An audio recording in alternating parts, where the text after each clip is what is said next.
दोस्तों, ICICI bank में कुछ लेबल्स अपडेट हुए हैं। तो उनके लेबल्स के हिसाब से मैंने ये वीडियो बनाया है। कुछ लेबल्स अपडेट हुए हैं इसमें। तो वैसे मैंने आईसीआईसीआई बैंक का जो वीडियो है वो 1 मई को बना दिया था, लेकिन कुछ अपडेशन की वजह से मैंने फिर से अब ये वीडियो बनाया है। तो उसके बारे में हम लोग चर्चा कर लेते हैं। सबसे पहले दोस्तों आईसीआईसीआई बैंक का फंडामेंटल एनालिसिस बता दूं। आप सभी लोग आईसीआईसीआई बैंक से भली भांति परिचित हैं।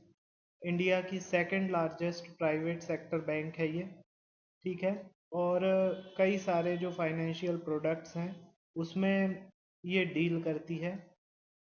रिटेल से लेके एसएमई और कॉरपोरेट हाउसेस सभी से इसका टाई अप है, ठीक है।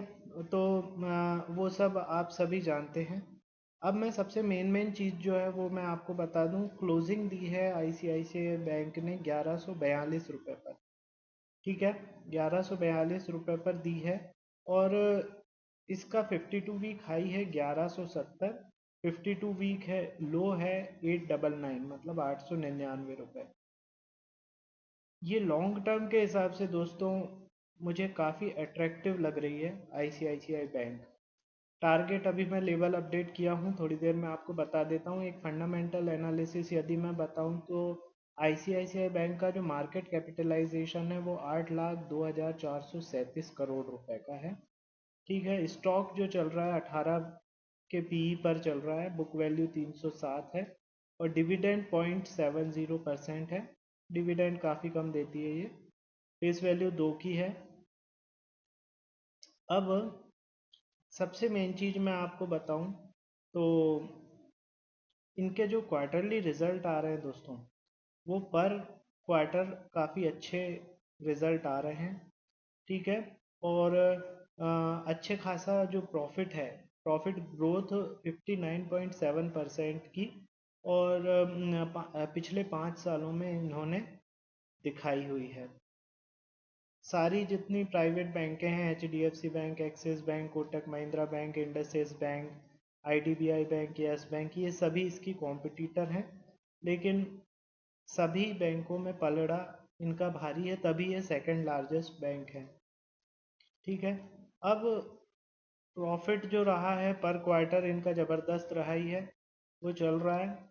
अब मेन चीज़ मैं आता हूँ इनके शेयर होल्डिंग पैटर्न पे दोस्तों। तो हर क्वार्टर में इनका एफआईआई जो बढ़ा रही हैं, मतलब 44%, 44.77% एफआईआई का स्टेक है। डीआईआई का 45% स्टेक है। गवर्नमेंट का भी 0.28% स्टेक है दोस्तों इसमें। तो मेरे हिसाब से इसको आपके जो पोर्टफोलियो है उसमें शामिल होना बहुत ज़्यादा ज़रूरी है। अपने जो पोर्टफोलियो को यदि आप स्टेबिलिटी प्रोवाइड करना चाहते हैं तो ऐसी जो लार्ज कैप की जो बैंक हैं उनका आपके पोर्टफोलियो में होना ज़रूरी है। अब मैं आपको लॉन्ग टर्म का इसका जो आगे लेबल्स हैं जो अपडेट हुए हैं वो मैं आपको बता देता हूँ। तो दोस्तों क्लोजिंग दी है इसने 1142 पर। यदि ये 1143 के ऊपर जाता है तो पहला लेवल इसका होगा 1157 का। इसके बाद 1170, 1192, 1214 और 1227। अभी इतने टारगेट मैंने निकाल लिए हैं। अभी यही टारगेट पे आप वर्क कीजिए, और यदि इससे ऊपर नीचे कुछ होता है तो फिर मैं अपडेट कर दूंगा वीडियो, मतलब टारगेट्स को, ठीक है। और नीचे में यदि ये जाता है तो 1142 पे क्लोजिंग है, उससे नीचे यदि ये 1135, 1135 पे एक सपोर्ट है। फिर 1122, 1100, 11 वो 1078 और 1064, ये नीचे में ये सपोर्ट रेंज रहेगी अभी तो एट प्रेजेंट के लिए आईसीआईसीआई बैंक में। यदि इससे नीचे ऊपर होता है, वैसे तो मुझे लगता है इतनी ही रेंज रहेगी। यदि इससे और ऊपर नीचे होता है तो फिर मैं अलग से इसका एक वीडियो बना दूंगा। दोस्तों इसीलिए बोल रहा हूँ, चैनल को ज़रूर सब्सक्राइब कर लीजिए जिससे कि जो भी मैं वीडियो बनाऊँ वो आप तक तुरंत उसका अपडेशन पहुँचे, नोटिफिकेशन पहुँचे। ठीक है, तो अभी के लिए इतना ही। थोड़ी देर में मैं फिर से आता हूँ एक नया स्टॉक का अपडेशन लेके। तब तक के लिए बाय।